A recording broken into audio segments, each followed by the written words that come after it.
del quién, qué, el por qué, el cuándo, el dónde y el cómo, que son las preguntas básicas que cualquier niño cuando todavía tiene esta duda, este interés de conocimiento, cuando somos detectives de la naturaleza, todavía la teníamos. Hoy tenemos un problema a nivel mundial, que nosotros lo conocemos como cambio climático y que lo estamos percibiendo cada vez más por situaciones de que hemos tenido un enfrentamiento o hemos tenido esta situación vivencial con problemas que antes no eran tan problema o no eran tan fuertes e intensos o tan seguidos. Hoy es normal ya escuchar de un huracán categoría 5 cuando antes se pasaba muy difícil, ¿no? O sequías o inundaciones terribles como las que ha habido, ¿no? Hoy incluso el fenómeno del niño y de la niña se han quedado prácticamente estacionados y no ha habido esta transición que permita la recarga de los sistemas hídricos en Sudamérica. Pero estas crisis mundiales no es el cambio climático, es una consecuencia. Y es una consecuencia de la contaminación, principalmente del aire, con gases de efecto invernadero, la pérdida de biodiversidad y del territorio que está destinado a la ecología, al territorio natural. Y una de las consecuencias es el calentamiento global. Este calentamiento global o esta corrupción, este sistema de desequilibrio atmosférico, pues ha generado lo que conocemos como crisis climática. Son las tres grandes crisis reconocidas, pero hoy tenemos dos otras crisis que cada vez son un tema más que requiere más nuestra atención, que es la crisis alimentaria y es la crisis hídrica. A lo mejor el agua, muchas veces dicen que no es que no haya agua, simplemente no está en la calidad suficiente o nos cuesta demasiado poderla tener en condiciones para su consumo, ¿no? Otro de los problemas que hemos tenido, por la cual nosotros estamos proponiendo este sistema, es que, bueno, hoy estamos sufriendo de una sindemia. Y una sindemia es una sinergia de pandemias, donde tenemos la pandemia que sí sufrimos y reconocemos como la que fue la COVID-19, pero también tenemos una pandemia generalizada de diabetes, de desnutrición, hipertensión, obesidad, una vida sedentaria y tantas otros malestares que hoy son prácticamente una normalidad en estas sociedades. Pero parte del problema es solo la ola chica del gran problema al que nos estamos enfrentando y no hemos querido atender. El COVID-19 es solo un pequeño problema comparado con la recesión y el desastre económico que generó. Pero el cambio climático está generando problemas mucho mayores y hoy no lo estamos atendiendo. Y entonces es ahí donde nosotros estamos empezando a articular esta serie de capacitaciones, este nuevo modelo, que nos ayude a atender a la gente.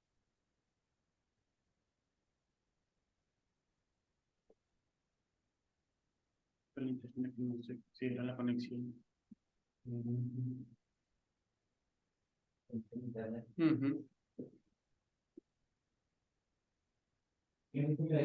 No.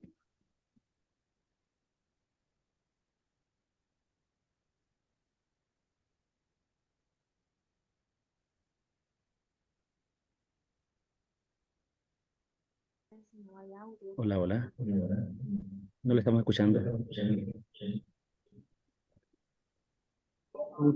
Doctor, no se le escucha, fíjese.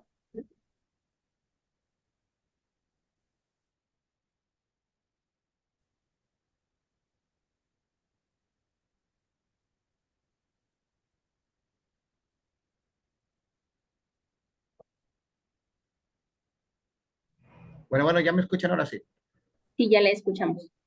¿En qué momento me dejé escuchar? Hace como 2 minutos. Muy bien.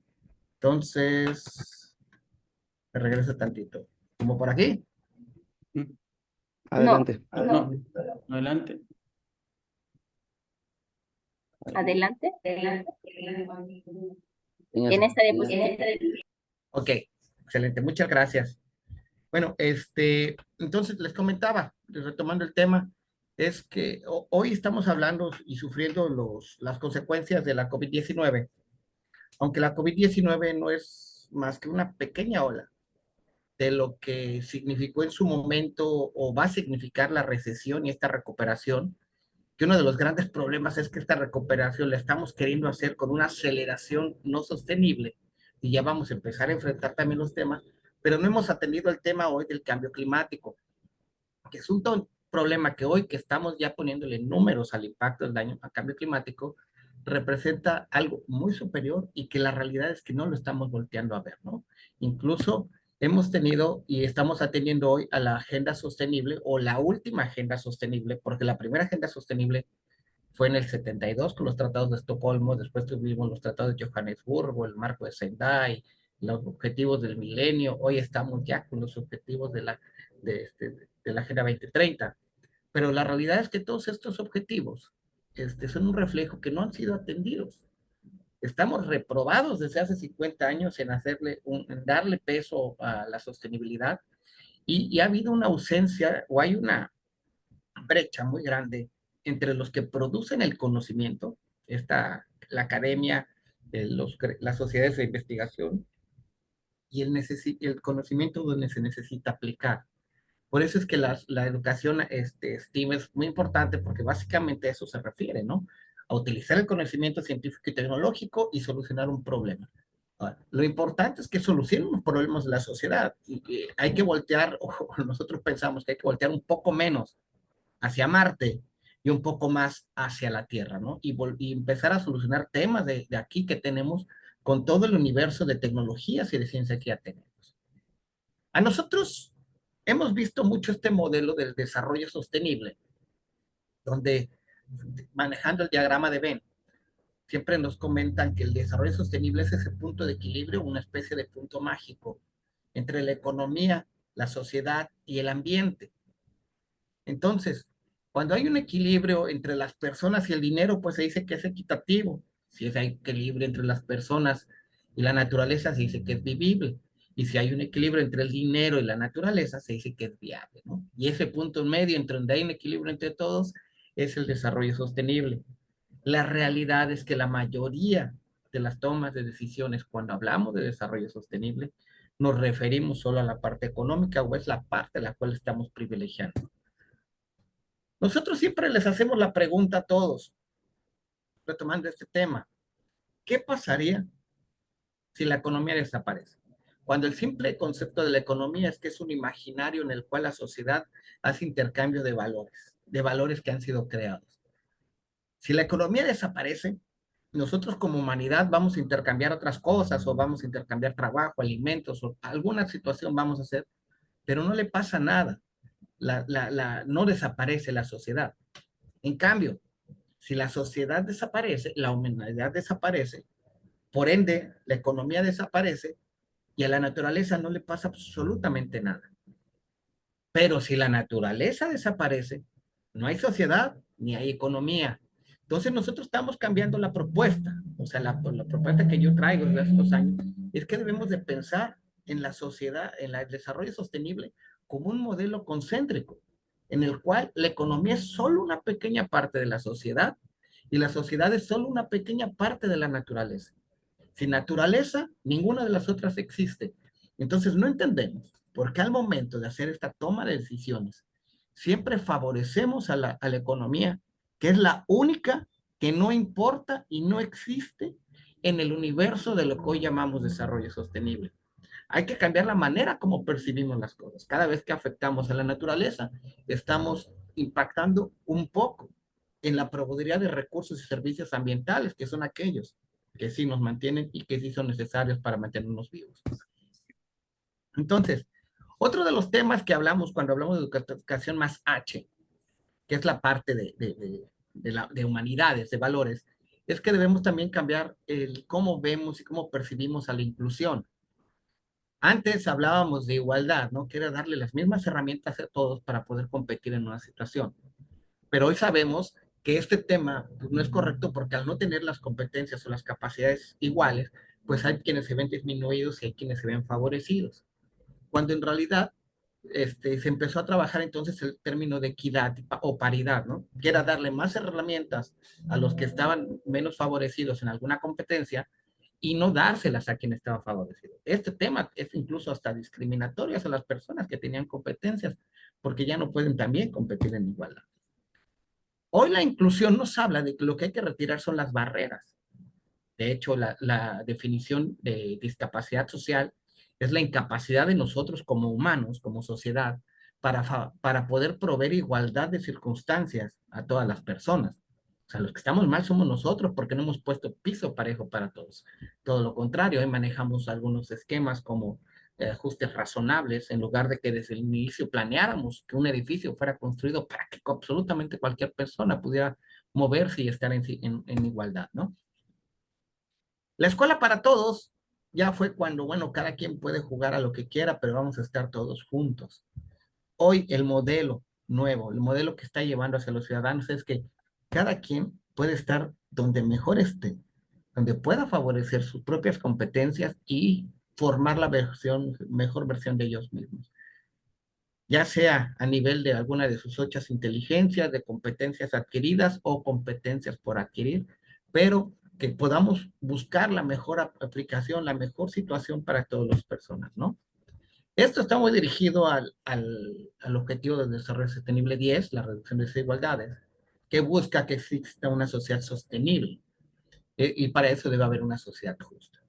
Esto lo entendemos también porque sin justicia social jamás va a haber justicia climática.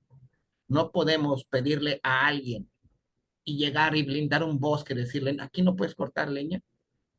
Si esa persona no tiene para comer o no tiene para calentar su casa, va a seguir cortando leña. Entonces tenemos que generar estrategias para que puedan tener toda la información que requieren, ¿no? Hay muchos problemas globales que estamos atendiendo y por esta misma falta de crítica no hemos dado soluciones que son placebo, soluciones que incluso son hasta un oportunismo ambiental por parte de nuestros gobiernos. Se acordarán hace algunos años cuando le sacaron un popote de la nariz a una tortuga. Esto generó una ola, una viralidad. Se legisló en un montón de países, se hizo un montón de ecuaciones de leyes nuevas, incluso mal llamadas de plástico de un solo uso, sustentabilidad.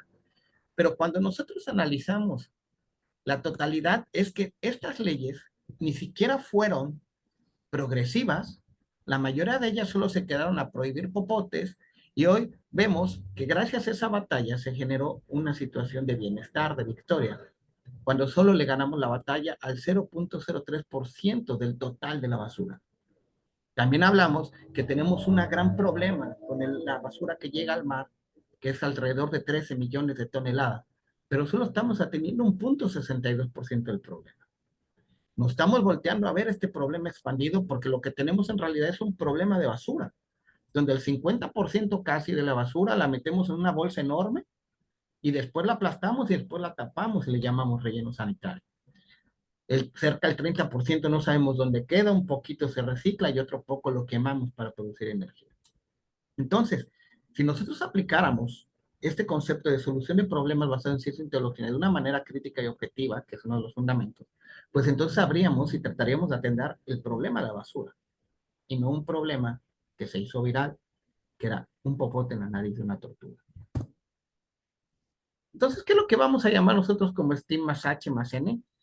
Pues bueno, es inferir desde la comunidad educativa, ¿no? Para el cumplimiento de la Agenda Global Sostenible, entiéndase como agendas, hay más de una, no solo la Agenda 2030, mediante proyectos académicos, perspectiva de desarrollo social, justo, solidario y sostenible, para que a partir empecemos a formar estos futuros profesionistas que van a tener mayores capacidades para la solución de estos problemas.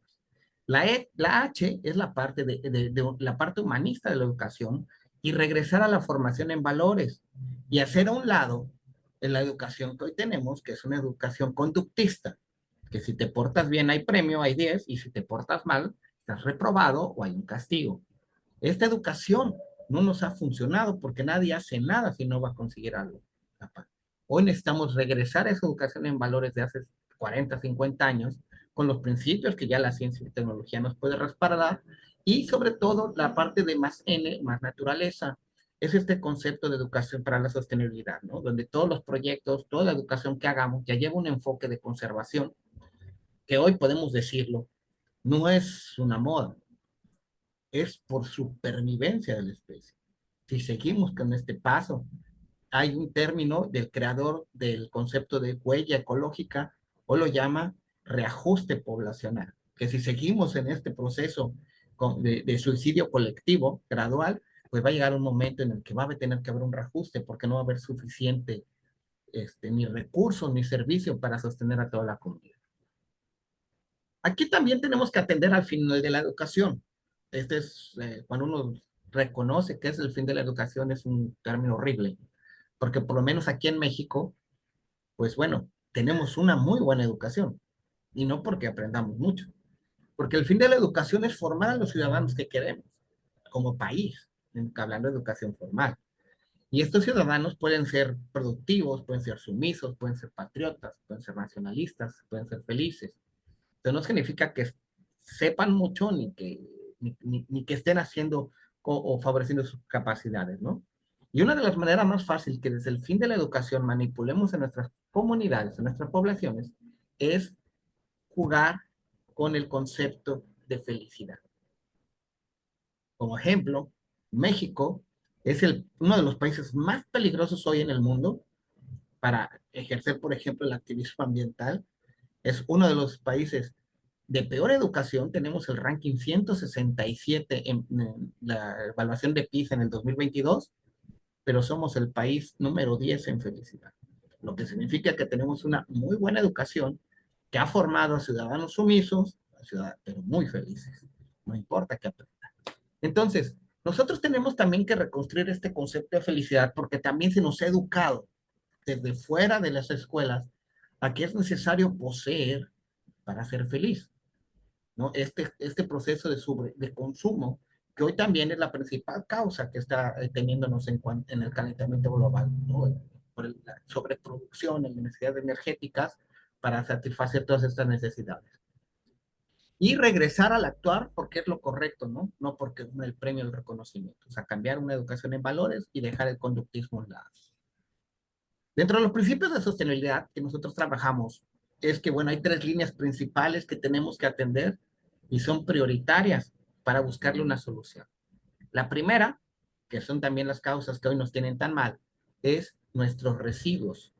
Es decir, todos los contaminantes que generamos, ya sean sólidos, ya sean descargas en líquidos o ya sean emisiones a la atmósfera, tenemos que encontrar la manera para todo recircularlo, revalorizarlo, inactivarlo, pero que ya no estén impactando a los ecosistemas. La otra parte, que es la principal causa de gases de efecto invernadero, es la producción de energía, ya sea de movilidad o energía necesaria en corriente eléctrica como tal o calórica, pues tenemos que optimizarlo, ¿no? Migrar a tecnologías limpias, pero una migración justa, porque también es realidad que sobreconsumimos demasiado y si se repartiera mejor los recursos, pues también estaríamos hablando de que reduciríamos muchísimo la cantidad de emisiones que habría por este camino. Y finalmente la proveeduría de recursos. Y como biólogo yo no vamos a hablar nada más de lo que es absolutamente necesario para sobrevivir, que hoy es agua, aire y comida. Todo lo demás son cosas banales que para sobrevivir no requerimos, al menos como un organismo biológico, ¿no? Entonces ahí tenemos la proveeduría de alimentos, los huertos, la acuaponia, la hidroponía, los biodigestores para reintegrar los sistemas, los colectores pluviales, mantener la biodiversidad, el reuso de aguas grises, y todas las soluciones que se les puedan ir ocurriendo en cualquier proceso como un hackathon, ¿no? La misma agenda internacional nos pide que hoy identifiquemos todos estos temas como lo que en realidad son, una transformación de la redacción de la Carta de Derechos Humanos, donde tenemos la seguridad alimentaria, que es el derecho a la alimentación, tenemos derecho al agua, el derecho y toda esta serie de derechos son, al modificarlos y operarlos, se convirtieron en la Agenda 2030. Nosotros los llamamos nuestras seguridades, ¿no? Esta misma resiliencia comunitaria, que es la capacidad de un ecosistema para resistir los embates, ya sean biológicos o ambientales, y no tener ningún problema, ¿no? ¿Cómo lo hacemos? Bueno, la integración de grupos que han sido sistémicamente vulnerados en las cadenas de valor. Hoy la misma ONU nos pide que ya no hablemos ni de grupos en situación de vulnerabilidad, ni de grupos vulnerados. Nadie nace siendo vulnerable. El sistema y la falta de atención facilitan o aumentan la probabilidad de que sean vulnerados, pero nadie per se nace buscando ser vulnerable. El cambio de ese enfoque va a hacer que no nos consideremos desde el inicio que ya perdimos la batalla y hay que ver cómo limpiamos el desastre, sino todo lo contrario, vamos a evitar que se haga el desastre, ¿no? Las soluciones basadas en la naturaleza, igual que la industria 4.0, pero una de las partes más importantes es que estamos muy preocupados por generar conocimiento nuevo y se nos está olvidando que hay una gran cantidad de conocimiento que no estamos atendiendo. Hay mucho conocimiento que no hemos utilizado y que luego se quede en la tesis ahí en la escuela, se quede en un paper ahí perdido en alguna revista que nadie leyó, y tenemos que buscar más esta democratización del conocimiento, ¿no? Y finalmente tenemos que cambiar la manera como educamos, cómo transferimos las cosas. Hoy el universo profesional está favoreciendo más no solo al que estudia, sino al que se certifica en competencias, sobre todo cuando vamos a entrar en cadenas productivas, ¿no? Finalmente, esta educación STEAM nos busca garantizar los derechos humanos, satisfacer todas nuestras aseguradas, que sea una sociedad justa, inclusiva, asegurar la proveeduría de recursos mediante el planteamiento o solución de problemas o realización de proyectos que sean transversales, basadas en ciencia, en tecnología, en arte, en ingeniería, en matemáticas, pero con un enfoque social y sostenibilidad, ¿no? Para esta generación y las generaciones futuras. Un ejemplo que tenemos, que es un ejemplo que hemos estado usando mucho porque prácticamente no le hemos dado la importancia necesaria, pero desde el 2015, en el marco de Sendai de riesgo de desastres, se introdujo al cambio climático como una situación que exacerba los riesgos hacia las personas. Riesgos climáticos, riesgos de inundación, riesgo de sequía, proveeduría de alimentos, proveeduría de agua y una gran cantidad de cosas, ¿no? Que se ven exacerbados en intensidad y en constancia, ¿no? ¿Qué tan seguido nos puede dar? Entonces, esta es una estrategia que se está empezando a usar desde este año porque siempre le damos el peso al dinero y por eso no accionamos. Hay que acordar que también el no accionar, y vamos a retomar esta imagen, ¿sí? Nos estamos peleando mucho con el COVID-19 cuando es solo una pequeña imagen del gran monstruo que se nos viene. A partir del 2024, la Oficina de Prevención de Riesgos de Desastres de la ONU va a meter muchísimo recurso a fortalecer estos mecanismos de prevención y mitigación. Y cuando el fenómeno ocurra, bueno, a poder minimizar el daño, ¿no? Cuando nosotros vemos, solo por poner un ejemplo, y analizamos, es todas las pandemias que han habido a nivel mundial, y con una cuantificación de cuál ha sido el costo de estas pandemias desde 1994, pues resulta que si nosotros lo analizamos, pues vemos que el COVID-19 es la que más ha impactado, ¿no? Bueno, fue la que más nos ha encerrado, aparte de la H1N1 hace unos años. Aquí tenemos que analizar algo, considerando esta prevención de riesgos. Es que cuando nosotros analizamos el diagrama de la zoonosis, en el centro están los microbios están en todos lados. Y hay una zoonosis, es cuando transferimos un bichito, el que sea, una bacteria, puede ser virus, puede ser arqueobacteria, puede ser bueno, cualquier bicho, hasta levaduras pueden causar infecciones, ¿no? Puede ser entre humanos, eso no nos preocupa. El problema es cuando los humanos están conviviendo con fauna salvaje y animales domésticos, porque entonces un patógeno de una especie que no nos hace nada a nosotros, que ya han tenido un proceso evolutivo de adaptación y brinca un humano y el humano se enferma, no hay que preocuparnos. Eso no es ningún problema. Incluso si la persona se muere, no es un tema de preocupación global. El problema es cuando ese humano que se enferma de algo que le transmitió un pangolín o una víbora o un murciélago, este humano puede infectar a otro humano. En ese momento se vuelve un problema de importancia media, porque nosotros no hemos tenido ese proceso de adaptación para poder sobrevivir al organismo. Los factores que exacerban que esto ocurra son los factores ecológicos y ambientales, es decir, el estrés que la misma contaminantes, la pérdida de biodiversidad, el calentamiento global puedan ejercer sobre las poblaciones. Nosotros mismos luego nos sentimos más vulnerables con los cambios climáticos. Y el otro son los factores biológicos y socioeconómicos, que son, hablando específicamente de las especies no humanas, es cuando si no tienen suficiente alimento o el calor o no hay suficiente agua, pues van a verse debilitados, y al estar debilitados es más fácil que ellos mismos presenten un cuadro patogénico. Entonces va a ser más fácil que un bicho que no hubiera hecho nada, pues enferme una población, y va a ser más fácil que nosotros, que nos encanta estar de metiches, donde no es territorio nuestro, nos puedan transferir alguna enfermedad, ¿no? Entonces, el mismo cambio climático es un tema que puede exacerbar y aumentar de manera significativa la aparición de pandemias. De hecho, si ustedes notan, en esta imagen, no solo se fueron aumentando en periodicidad, sino también en intensidad. Cada vez se van presentando cuadros patogénicos peor. También tiene que ver con otras cosas, como el hecho de que se prolifera de manera discriminada hoy las enfermedades por los aeropuertos y por la gran comunicación que hay a nivel mundial, ¿no? Ahora, vamos a hacer un cálculo rápido de que el no haber atendido el cambio climático significa, o hay cálculos que proponen que podría ser hasta el 51% del Producto Interno Bruto del mundo. O sea, la mitad del dinero que producimos se va a tener que gastar para limpiar el desastre que está ocasionando el cambio climático. Es muy variable los modelos, que también por eso es muy importante lo que vamos a hablar al final, que entre cada tonelada métrica de CO2 puede representar entre 10 y hasta $3,000 el impacto que genera.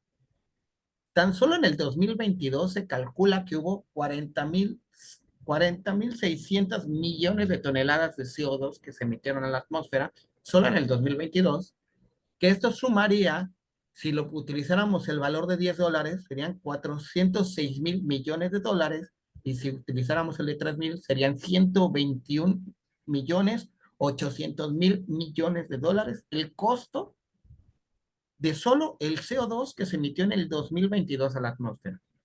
Todas las pandemias juntas que nosotros sufrimos, y nos acordamos muy bien de la COVID-19, suman en total 20,233,130 millones de dólares. Es decir, todas las pandemias juntas es una quinta parte del peor panorama, que sería el de los $3,000, ¿no? Por cada tonelada métrica de CO2. Y aún así, no lo estamos atendiendo. ¿Para qué estamos utilizando hoy también la inteligencia artificial, que es uno de los procesos que nosotros estamos presionando y tratando de implementar? Es que, bueno, el universo de datos que existen, climáticos, también meteorológicos, ambientales, sociales, económicos, de migración y todo lo demás que hay que incluir para ver cuáles, o hacer estos supuestos de gastos, estos panoramas y estos escenarios, pues nosotros estamos utilizando ya el análisis de Big Data, ¿no? Y la inteligencia artificial, para poder hacer los planes de acción y mitigación de riesgos climáticos. Eso es por un lado. Esta creación de escenarios, cómo podríamos minimizar el escenario negativo. El diseño de las hojas de ruta y planes de acción, y la planeación estratégica. Pero una de las partes más importantes es, si nosotros logramos terminar este escenario y crear los prompts necesarios, las instrucciones a la inteligencia artificial, pues entonces en cualquier lugar del mundo podrían, con una señal o una plataforma, una interfaz muy sencilla, poder diseñar un plan de acción local basada en el conocimiento científico, tecnológico, en la ingeniería, en las artes, en la cultura, con una visión humanista y con conservación de la naturaleza. Otro de los temas que estamos trabajando ahorita, ya estamos en un hackathon, es la gestión y cultura del agua. Y es lo mismo. ¿Cómo utilizar todo este universo de información que hay del Big Data en cuanto al tema de agua? ¿Cómo regionalizarlo y sistematizarlo? Y empezar a hacer propuestas de valor agregado, ¿no? Basadas en ciencia y tecnología, para crear este plan de acción y estos prompts simplificados, para poder, muy fácil, a nivel regional, hacer esta propuesta de solución que hoy pues no le hemos podido llegar a hacer, ¿no? Y sobre todo que es una plataforma gratuita, porque también quienes hacen Big Data, no es cualquiera, el equipo de cómputo, la manera de analizar no es tan fácil. Entonces nosotros estamos utilizando esta inteligencia artificial para poder agarrar toda esta información y convertirla en un lenguaje tranquilo, en un lenguaje que podamos adaptar para que se pueda ser aplicado y regionalizado a cualquier región del mundo que quiera empezar a avanzar, ¿no? En este universo o en este mundo de la sostenibilidad. Entonces, así a grandes rasgos, yo les agradezco su atención. Y nuestra propuesta es esta transformación, ¿no? De la educación STEAM, darle un enfoque mucho más humanista, mucho más enfoque de sostenibilidad, y pues utilizarlo como esta estrategia que la misma ONU el año pasado declaró el Año Mundial de la Ciencia para el Desarrollo Sostenible, que bueno, fue un año que pasó sin pena ni gloria, pero pues es necesario empezar a introducir este conocimiento científico y tecnológico para la toma de decisiones, ¿no? Hay una ausencia clara del respaldo técnico del respaldo, dentro de la toma de decisiones que hoy estamos impulsando. Bueno, yo quedo pendiente para cualquiera de sus preguntas. Muchísimas gracias por su atención. Muy interesante la conferencia, doctor, y vemos nosotros la importancia que tiene el hecho de poder aplicar todo el conocimiento que hay actualmente, la tecnología, a la conservación de la naturaleza, ¿verdad? Y cómo no podemos olvidarnos de el problema que existe actualmente con el cambio climático. Damos una oportunidad para preguntas. En el chat podemos escribir las preguntas que se puedan realizar para el doctor Salvador. Y también si alguien en la audiencia tuviese alguna pregunta, también nos la puede hacer saber para que tengamos este tiempo de preguntas. Doctor, y ya que estamos en este ámbito de educación, porque en la Universidad Pedagógica Nacional pues estamos muy interesados en la formación de profesores, ¿cómo desde los colegios, cómo desde educación media podríamos ya estar implementando la educación STEM? ¿Qué consejo le podría dar usted a los docentes, a los futuros profesores de los colegios para aplicar esta educación STEM? Bueno, es una excelente pregunta porque parece muy complicado, pero la realidad es que es muy fácil, ¿no? Si hay que participar, si hay que irnos a preparar, hay que participar en algunos talleres, porque pues el primer paso en la educación STEAM, que es lo que hoy podemos llamar hackatones, estas reuniones para dar soluciones, pues es empezar con esta lluvia de ideas, ¿no? Primero hay que encontrar el proyecto que queremos hacer y cuál es el problema que queremos resolver. Y después con lluvia de ideas, y aquí es muy importante que tengamos la capacidad de detectar distintos tipos de personalidades y de inteligencias en nuestros educandos. Porque de nada sirve que jalemos solo matemáticos, ¿no? O sea, tendríamos que mezclar un matemático con alguien que tenga inteligencia emocional, con alguien que tenga inteligencia natural, porque vamos a poder también buscar soluciones holísticas. Ahí el papel del profesor es más de gurú, de guía, porque también gran parte de este aprendizaje es el debate, es la negociación, pero es muy importante el primer punto, la primera, que es el engagement. ¿Cuál es esto? Tiene que generarnos este problema que estamos solucionando un sentimiento. ¿Sí? Porque una vez que se genera un sentimiento, se vuelve como aprendizaje significativo. Y es un aprendizaje que entonces ya no solo es el saber y el saber hacer, lo llamemos al saber estar y el saber, o sea, lo aplicamos en nuestra vida y en nuestra sociedad, ¿no? Incluso nosotros estamos metiendo en estos temas de educación STEAM partes de liderazgo. ¿Por qué? Porque no solo necesitamos quien lo sepa hacer, sino también necesitamos quien a otros jóvenes, otros niños, otros adultos, los involucre a que tengan ganas de también cambiar las cosas, ¿no? Pero siempre recomendando que sea con el conocimiento científico y tecnológico en la mano. Siempre ponemos un ejemplo que se nos enojan, pero recomendamos mucho sembrar árboles. Y no digo que esté mal sembrar árboles, pero la realidad es que en cuanto a fijar carbono, el árbol no suma casi nada. Es absolutamente necesario atender otros puntos que ya están, como la reducción del crecimiento poblacional o reducir el consumo. Tiene más impacto, por mucho, reducir 10% de nuestro consumo, que podría considerarse que es nada, esperarnos 6 meses más para comprar el celular, que estar sembrando árboles. Esto no significa que no dejemos de sembrar árboles, porque tienen otro papel ecológico importante en la proveeduría de servicios. Pero bueno, es gran parte del tema, ¿no? Entonces, nosotros desde el colegio vamos a estar ofreciendo capacitación gratuita para la implementación STEAM de proyectos de enfoque comunitario y social. Ahí luego les pasamos el link para quien guste participar y tomarlo. Claro, muchas gracias. Tenemos una pregunta en el chat y nos preguntan, ¿hay un punto de retorno al cambio climático? Bueno, las matemáticas dicen que no.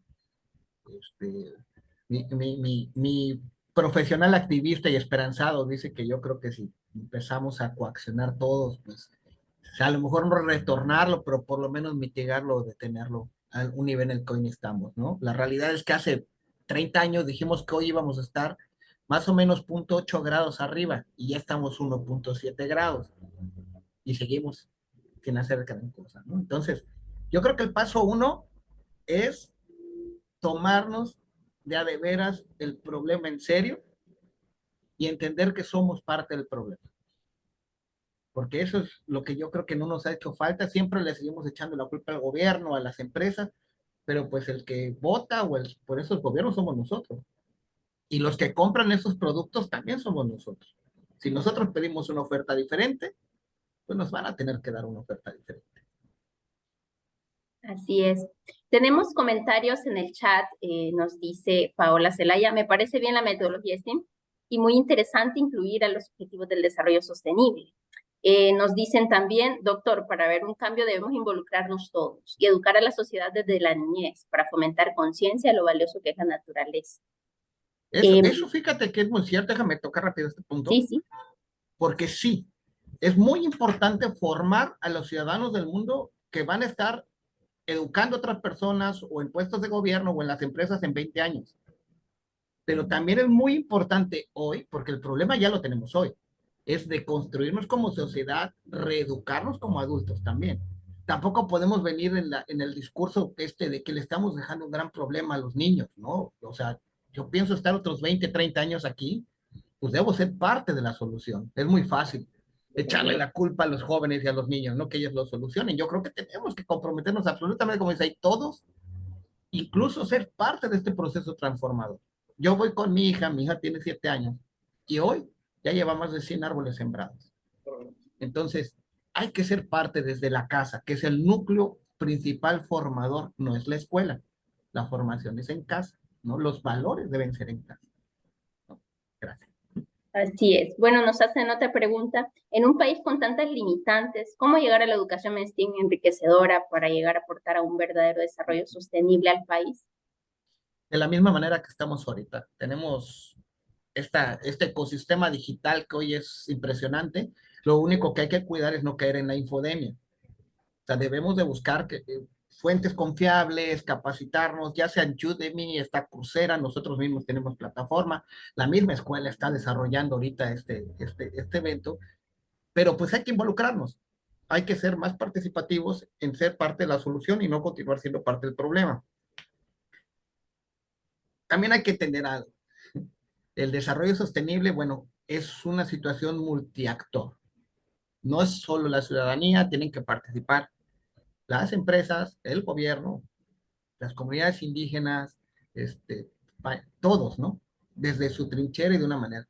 Pero repito, nosotros al final de cuentas somos los usuarios finales de gobiernos y empresas, y si empezamos a pedir que nos vendan otra vez el frijol por canvaseo en los supers, lo van a tener que hacer, porque no les vamos a comprar en bolsa. Y ya con eso reduciríamos la cantidad de bolsas que estamos llevando cada vez que vamos al súper, porque nos prohibieron bolsas y popotes, pero tú llegas al súper y todo lo demás son plásticos de un solo uso. Entonces hay que cambiar y hay que ser una sociedad exigente y objetiva, hay que ser críticos y manifestar nuestro derecho, ¿no? Como ciudadanos, también a decir lo que no nos parece de las políticas públicas o empresariales.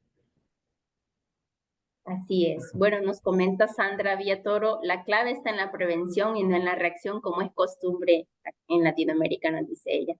Pero ya en este Bueno, momento hay que ir corrigiendo, ¿verdad?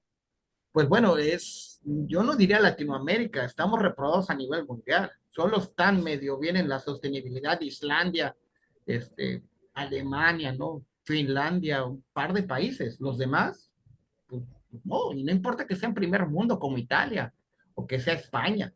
O sea, esta falta de atención generalizada es mundial.